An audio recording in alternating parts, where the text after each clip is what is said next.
Bienvenue sur PLC Média, le média qui suit sa destinée avec toujours le même objectif, vous informer toujours plus. Aujourd'hui, nous allons débattre, partager, échanger, tout ensemble autour d'un sujet qui nous touche toutes et tous dans notre quotidien, la charge mentale. Et pour cela, j'ai choisi minutieusement 4 intervenantes ici présentes. Drama Soumaré. Bonjour. Bonjour Drama, comment vas-tu? Ça va bien et toi? Oumou Diarisso. Bonjour. Thérapeute diplômée. Tout à fait. Caroline, thérapeute spécialisée. Bonjour. Et également Atouma Sissako, psychopraticienne, thérapeute spécialisée. Comment allez-vous? Ça va bien? Ça va? Tout va bien. Alors, est-ce que vous pouvez vous présenter? Bien sûr. Alors, je suis Drama Soumaré, facilitatrice de vie, spécialisée dans la diminution de la charge mentale des femmes, des étudiants et des aidants. Et j'accompagne des personnes justement à diminuer leur charge mentale au quotidien. Merci beaucoup. Bonjour, moi c'est Oumou Diarisso, donc je suis thérapeute diplômée, installée depuis 5 ans en cabinet sur Paris. Et j'accompagne donc les personnes sur tous les sujets qui sont liés donc aux troubles psychologiques et émotionnels. D'accord. Merci. Bonjour, je suis Caroline Deby, thérapeute spécialisée en gestion des émotions et confiance en soi. Donc j'accompagne les femmes sur toutes ces questions et surtout aussi la résolution des blessures émotionnelles, voilà, dans leur quotidien. Merci beaucoup Caroline. Bonjour, donc moi c'est Atouma Sissako, je suis psychopraticienne et thérapeute spécialisée dans les traumas. J'accompagne les femmes et les hommes dans la résolution de leurs traumas. On les aide à libérer. Merci beaucoup pour ces présentations.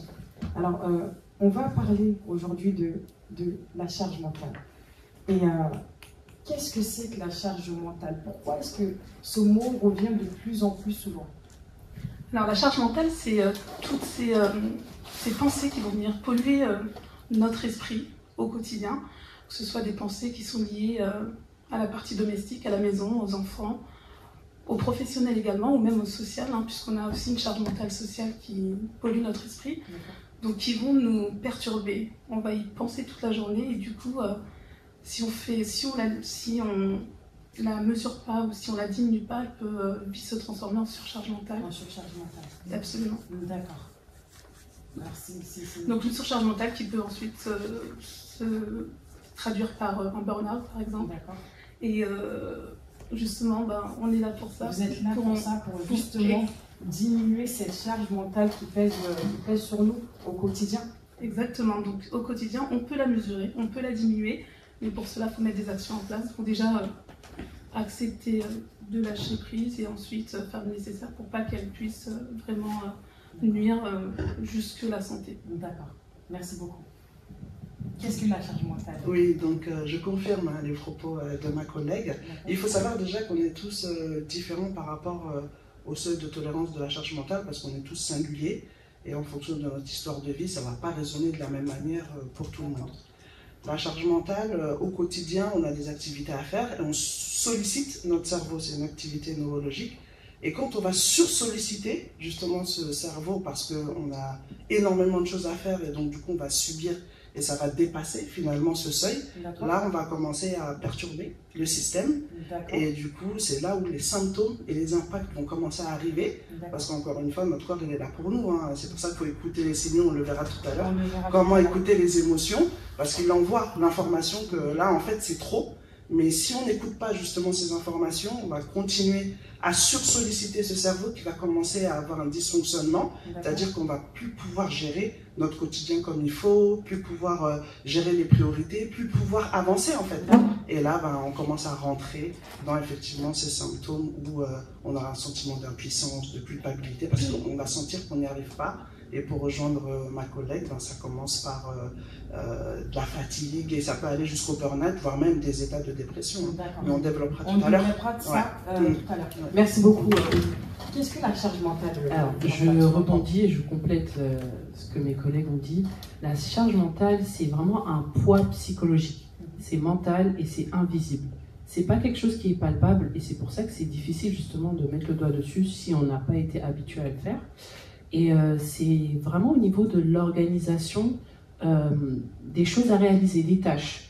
Donc l'organisation, planification, anticipation, tout ça, c'est avant même que la tâche ait une naissance de manière physique, c'est vraiment au niveau mental, psychologique. En fait, on peut donner une comparaison avec un ordinateur, avec plein de fenêtres ouvertes en arrière-plan.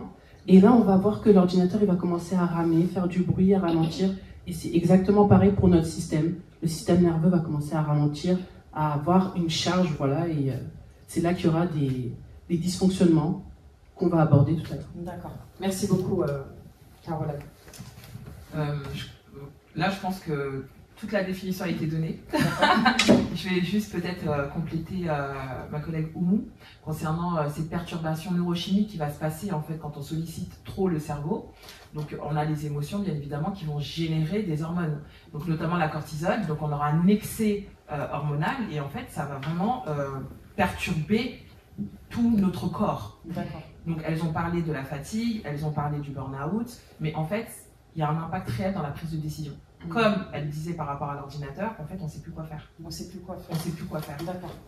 Donc, la charge mentale, si je comprends bien, je résume un peu, c'est une addition de tâches que nous avons en tête ou que nous mettons automatiquement dans notre tête sur ce que nous devons faire, par exemple, sur une journée, c'est ça? C'est le fait d'additionner les tâches ménagères, les tâches administratives, par exemple. C'est ça. Ça peut être différents domaines, ménagères, professionnels, personnels. En fait, c'est tous les différentes sphères en fait, qui se mélangent et on ne sait plus, comme tu le disais, que faire en priorité et on se sent surmené. Et quand le système se sent surmené, c'est là qu'il y a un souci. D'accord. Quels sont les symptômes aujourd'hui de cette charge mentale? Quels sont les symptômes? La lenteur. La lenteur qui va s'exprimer par justement le manque de décision prise, la procrastination. Donc on a tendance à remettre à demain ce qu'on voudrait faire aujourd'hui. Seulement là, on va culpabiliser parce qu'on ne l'a pas fait, donc on va se dévaloriser aussi. Ça a un réel impact sur l'estime de soi et la confiance en soi. Parce que du coup, vu qu'on ne l'a pas fait, on va se dire on est incapable de le faire. Donc ça travaille vraiment au niveau du discours interne. Mais la fatigue chronique et l'anxiété. On est tout le temps stressé. D'accord. Donc, tu as parlé du temps d'aujourd'hui, par exemple, les tâches qu'on doit faire aujourd'hui. Mais on a tendance aujourd'hui, parce qu'on est vraiment dans une société qui nous pousse justement à ce stress, à se focaliser sur demain aussi. Donc, non seulement on a la charge du jour, mais aussi on pense à demain, après-demain, la facture que je dois payer dans un mois, alors que en fait, c'est dans un mois. C'est pas la même chose. Voilà. Donc, mais quand on est en surcharge mentale, on ne sait même plus, comme elle a dit Oumou, prioriser la chose. Qu'est-ce qui est important là tout de suite maintenant? Moi, je vais quand même rajouter effectivement des symptômes. Il y a aussi l'irritabilité, par exemple. On va s'énerver pour rien. Une question banale, on va exploser. Le manque de concentration. Je pense qu'ici, combien de fois on s'est retrouvé dans une pièce ou à un endroit, on se demandait qu'est-ce que je suis venue chercher en fait. Non mais c'est vrai ou pas? L'histoire d'une vie, ça. Non mais j'avais quelque chose à dire, mais je ne sais plus ce que c'est. Tu oublies même les prénoms, tu mélanges les prénoms. Voilà. Il y a plein de symptômes. La fatigue, c'est le manque de sommeil. Le manque de sommeil. Ou alors dormir. On a bien dormi tout au long de la nuit, mais on se réveille le matin, on est quand même fatigué. Donc le fait d'être en charge mentale peut provoquer des insomnies. Des insomnies, hein. Un sommeil non réparateur. Exact. Alors pour moi, la charge mentale, en fait, on a la charge mentale et dès que ça va déborder, ça va se transformer en surcharge mentale. Donc la charge mentale de base, c'est comme quand on a, je sais pas, je vais faire une image, il y a une rivière. Donc il y a de l'eau, il y a de l'eau, il y a de l'eau, il y a de l'eau. Et dès que l'eau va déborder, du coup, pour moi, ça va devenir la surcharge mentale. Donc là, à ce moment-là, il y a tous ces symptômes qui arrivent. Parce qu'au départ, on a toutes ces idées-là, toutes ces pensées-là, ok, ça chauffe, et comme l'ordinateur, on va exploser. Mais arrive un moment, pour moi, justement, les symptômes arrivent quand on est dans la surcharge mentale. Dans la surcharge mentale. Donc il faut vraiment dépasser la charge. Je pense que la charge mentale, on peut la baisser. Et ensuite, pour pas arriver justement à cette surcharge mentale, je pense. D'accord, donc les symptômes, ils arrivent bien après, si je comprends bien. Est-ce que ils n'arrivent pas au moment de la charge mentale, mais on n'en tient pas compte, à ce moment-là, on force un peu. En fait, tout est une question de temporalité et d'intensité. Si on a une charge qui est importante pendant un laps de temps qui devient aussi important, comme tu disais, là, ça devient une surcharge. Mais, comme tu disais également, il y a aussi la sensibilité, le seuil de sensibilité de chacun. Moi, ma charge, elle ne va pas être forcément la tienne. D'accord. Et c'est là où il y a des incompréhensions qui se font parce que il y a une tierce personne qui va dire mais moi ça je peux le gérer, pourquoi toi tu n'y arrives pas? Et il y a un conflit qui peut se créer. Ça aussi c'est une conséquence de cette surcharge mentale, c'est un climat conflictuel. Il y a aussi les oublis, comme tu disais, des erreurs qu'on ne commettait pas de base et qu'on commence à faire sans s'en rendre compte et qui viennent justement polluer, et je rebondis sur ce que tu dis, altérer la confiance et l'estime de soi, parce qu'on se sent plus capable, en fait, on perd en productivité, parce que cette société aujourd'hui, elle nous pousse à être productif, rapide et efficient. Et tout ça, en ayant plusieurs casquettes, c'est pas toujours facile. D'accord. Moi, j'aimerais bien rebondir sur ce que tu disais, sur les symptômes. Souvent, le corps, il est très bien fait. En fait, il envoie des signaux. Mais plus on ignore les signaux, plus il a tendance à envoyer fort en fait. Parce qu'encore une fois, il est là pour qu'on puisse réajuster. Donc du coup, ça peut commencer par j'arrive pas à dormir, je suis irritable, je sens que je perds patience. Ça peut être psychosomatique aussi. Il y a énormément de signes et encore une fois, il y a le lien avec est-ce que je suis à l'écoute de mes émotions aussi. Parce qu'encore une fois, si j'écoute pas, et ben, du coup les symptômes vont s'accentuer, voire même se cumuler. Et là, encore une fois, on peut arriver à des états, des fois, dramatiques. Ouais. Je voudrais compléter par rapport au sommeil. Il faut savoir que quand on est justement en surcharge ou en charge mentale, ce qui se passe, c'est qu'on va dormir, même si on se fixe des horaires et tout, mais le cerveau continue quand même à tourner. Le cerveau continue quand même à tourner, et on est aussi en hypervigilance. Donc l'hypervigilance, c'est qu'en fait, là, on est en train de discuter là, une belle brochette de professionnels, mais peut-être que l'une de nous est en train de penser à ce qui va se passer là-bas. Elle n'est pas concentrée sur le moment présent. Vous voyez. Donc en fait, le cerveau est toujours en activité. Il n'a pas le temps de se reposer. Et tout ça en fait va contribuer à alimenter cette surcharge, ce débordement, ce raz-de-marée émotionnel et tout, parce qu'on n'a pas le temps de se régénérer quand on parle du corps. Le corps ne se régénère pas à ce moment-là parce que le cerveau est trop sollicité. Et on développe des maladies, parce que là on a parlé de pas mal de choses, mais elle a parlé des émotions, et l'émotion qui n'a pas été extériorisée se transforme en maladie. Quoi qu'il en soit, ouais, le burn-out qui est maintenant sujet, mais avant même le burn-out, il y a plein de maladies chroniques qui sont inexpliquées. Alors, cette charge mentale, elle touche tout le monde, hein, on est bien d'accord. Mais elle peut toucher les femmes, comme les hommes, comme les enfants.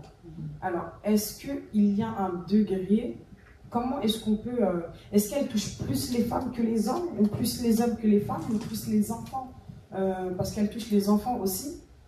Qui est-ce que ça impacte le plus, cette charge mentale-là? Est-ce qu'on arrive aujourd'hui... est-ce que vous avez des chiffres, par exemple, des statistiques qui prouvent que, voilà, elle touche plus les femmes aujourd'hui que les hommes?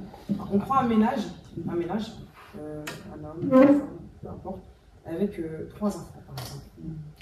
En réalité, elle peut toucher tout le monde. À partir du moment où on parle d'humain, forcément, elle peut toucher tout le monde. Après, effectivement, quand on fait des recherches au niveau des stats, ça va plus être tourné vers la femme. Mais après, là, encore une fois, c'est l'espace aujourd'hui et l'inconscient collectif qui est dirigé vers les femmes, parce qu'effectivement, culturellement, la femme, on attend d'elle qu'elle soit, entre guillemets, parfaite dans tous les domaines. Hein. C'est-à-dire qu'il y aura la charge mentale au niveau familial, au niveau de l'éducation, au niveau du pro, dans sa grande famille. Et donc, du coup, on l'a dit, charge mentale égale la sursollicitation du cerveau. Et du coup, ça ne s'arrête jamais, en fait. Donc, je dois penser à tout le temps et j'arrive plus à fonctionner. Mais on peut retrouver ces schémas-là aussi sur les hommes. Ça va être sur d'autres sujets. Ou sur l'enfant. Donc, techniquement parlant, ça peut toucher tous les humains. Mais au niveau de la visibilité aujourd'hui, elle est axée sur la femme. Mais au niveau de la visibilité, mais techniquement, on parle d'être humain, ça peut te toucher. Mais aujourd'hui, c'est plus axé sur la femme. Et comment est-ce qu'elle se manifeste de la même manière? La question, c'est-à-dire... est-ce qu'elle se manifeste chez les hommes et les femmes de la même manière? Est-ce que les symptômes sont les mêmes?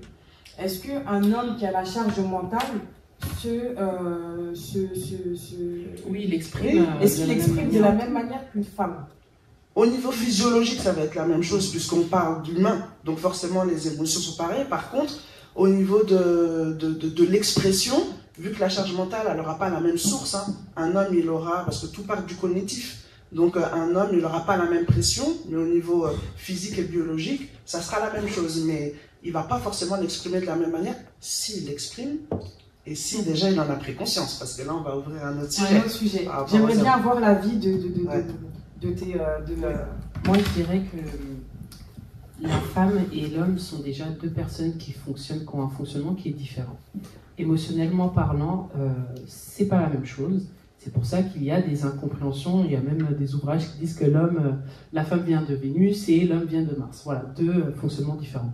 Maintenant, je pense que les hommes l'exprimeront plutôt vers la colère. Voilà, quelque chose d'irritable, mais vraiment dans l'expression de la colère. Or que la femme également pourra avoir de l'irritabilité, mais qui va peut-être être plus exprimée sur des dysfonctionnements, des troubles du sommeil. Voilà, vous voyez, vraiment quelque chose qui est intériorisé. Il y a beaucoup de femmes aussi qui peuvent l'exprimer de manière corporelle, comme on disait, psychosomatique, par des crises, des plaques au niveau voilà, de la peau, vraiment quelque chose qui est dermatologique. Ça, c'est un exemple. Donc, c'est propre à chacun, c'est vraiment individuel. On peut généraliser, effectivement, mais c'est propre à chacun. Chacun gère un petit peu la gestion de ses émotions ou pas, à sa façon. Les hommes, Oumu a très bien répondu à cette question. On n'a pas les mêmes batailles, on va dire. Voilà. La femme n'a pas les mêmes responsabilités, entre guillemets. Mais physiologiquement, on réagit de la même manière au niveau émotionnel, au niveau cognitif. Maintenant, énergétiquement parlant, effectivement, je rejoins ma collègue, les hommes et les femmes ne fonctionnent pas de la même manière. Un homme donne et la femme reçoit. D'accord. Énergétiquement parlant. Après, physiologiquement parlant aussi, mais c'est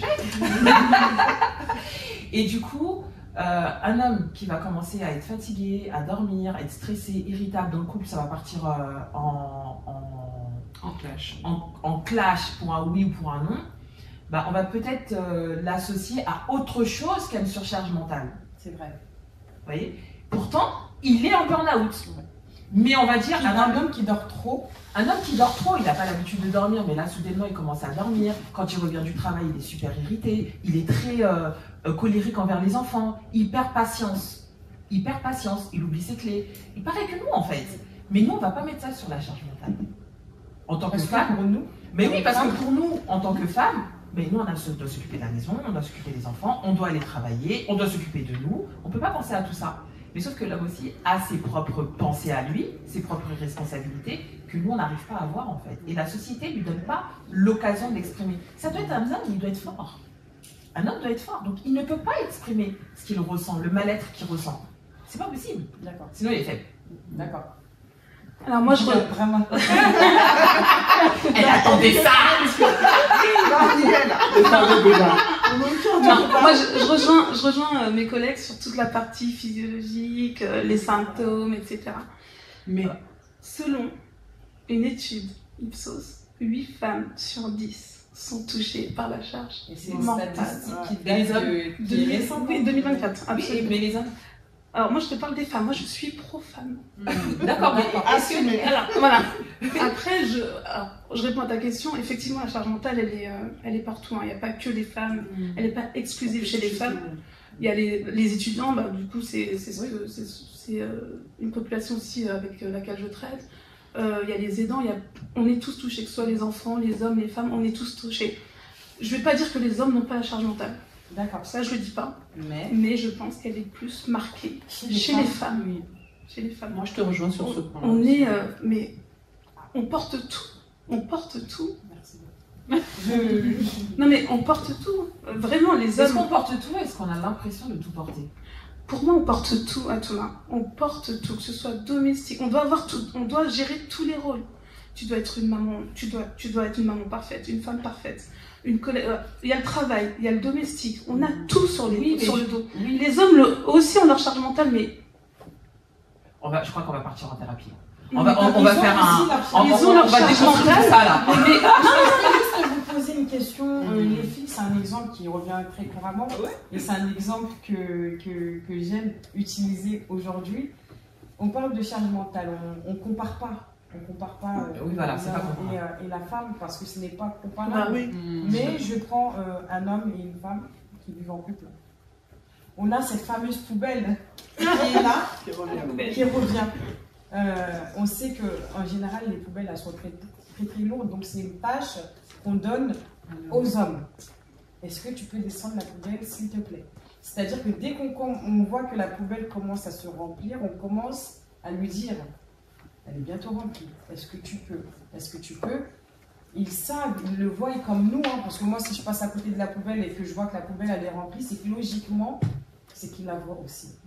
Mais pourquoi est-ce qu'il ne la descend pas cette Et fois? pourquoi je suis obligée de lui tenir la main, de lui dire les choses? Et de J'aime lui bien répéter cet ça. exemple. J'aime bien cet Pourquoi exemple. l'objet de lui répéter, est-ce que tu peux descendre la Ok, poubelle? là ce que peux tu la viens de descendre? dire, et je pense que ça va répondre à pas mal de questions. Tu as dit, la poubelle, on la laisse, elle continue à s'accumuler jusqu'à augmenter. Et en fait, c'est le comportement qu'on a dans le couple, carrément. Au début, on est là, on accepte certaines choses. Et c'est quand ça commence à devenir beaucoup et que ça commence à déborder, c'est là qu'on commence à dire, ah, je suis en surcharge mentale. Mais l'affaire de la poubelle, c'est pas d'aujourd'hui. Non? Il y a eu un début. Oui. Alors, le début a été fait comment? Comment a été remplie cette poubelle? Comment elle a été remplie cette poubelle, justement? Pourquoi elle n'a pas été déchargée au fur et à mesure? Pourquoi on a attendu qu'elle soit lourde pour dire à l'autre de la descendre? Alors, est-ce que... Mais pourquoi l'autre ne l'a pas fait naturellement? Exactement. Je ne mets pas la faute sur l'un ou l'autre. J'ai pas dit l'homme ou la femme. Hein. D'accord. J'ai dit pourquoi On attend. on attend que la poubelle soit lourde pour imposer ou demander à l'autre de la descendre. Moi, je suis la Suisse. J'interviens à ce moment-là. Ouais. C'est à ce moment-là. Il n'y a pas de Suisse C'est aujourd'hui. à ce moment-là que j'ai j'interviens. Non, c'est à ce moment-là que j'interviens. Moi, personnellement, à mon sens, je mets vraiment un grand focus sur l'éducation. C'est-à-dire qu'en fait, il y a des injonctions qui nous ont été attribuées dès le plus jeune âge, surtout dans nos cultures africaines. Ici, nous sommes toutes africaines, on sait très bien de quoi il s'agit.